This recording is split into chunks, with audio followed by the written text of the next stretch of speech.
qabanqaabadii ugu weyneed ayaa ka socota wadankaasi Djibouti oo lagu soo dhaweynayo diyaargarowga shirka dhex mari doona wadamada Soomaaliya iyo Somaliland. Wufuudda laga sugayo magaalooyinka Hargeysa iyo Muqdisho ayaa la sheegay in aad looga dareemayo gogol xaarka shirka muhiimka ah ee halkaas ka dhici doona. shirkan oo la sheegay in madaxweynaha Somaliland la filayo iyo madaxweynaha Soomaaliya wufuud ay kala hogaaminayaan inay bari soo gaadhaan magaalada madaxda Jamhuuriyadda Djibouti. dhinaca madaxweyne Muuse Biixi Cabdi inkastoo aan qoraal sax ka soo bixin haddana waxaan wararka ku haynaa inuu hogaamin doono wafdi miisaan culus leh oo markaasi ay kamid yihiin wasiirkiisa amuuraha dibadda, wasiirkiisa xanaanada xoolaha, gudoomiyaha golaha guurtida iyo xubno kale oo badan. halka la sheegay in madaxweyne Farmaajo oo isaga laftiisa ka soo kicitimi doona caasimadda Muqdisho uu hogaamin doono wafuud ka kooban xubnaha soo socda oo ugu horeeyay ra'iisul wasaare Xasan Cumar Khayre, gudoomiyaha baarlamaanka, wasiirka dastuurka iyo wasiirkiisa daakhiliga.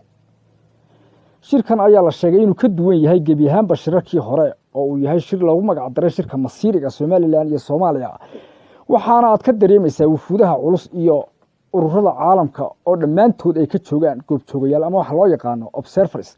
27 wadan ee midowga Yurub ayaa waxa wadan kasta ka jooga xubin ka metelaysa shirkaasi. waxaa kaloo jira ururka jaamacadda Carabta, UK, Mareykanka, Ethiopia, midowga Afrika iyo wadankaasi jaamacadda Carabta oo isaga laftiisu ala wadan waliba wadamada waaweyn ay u soo dirsadeen wufuud.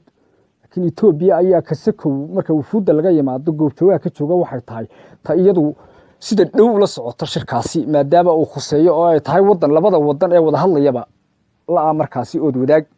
shirka ayaa la sheegay inuu dhinaca Soomaaliya uu shirka furi doono madaxweyne Maxamed Cabdilaahi Farmaajo, isla markaana uu u matali doono oo daadihin doono shirkaasi ra'iisul wasaare Xasan Cali Khayre. laakiin wufuudda Somaliland ee madaxweyne Muuse Biixi Cabdi ayaan ilaa imika war laga haynin sida iyagu ay u maamuli doonaan shirkaasi.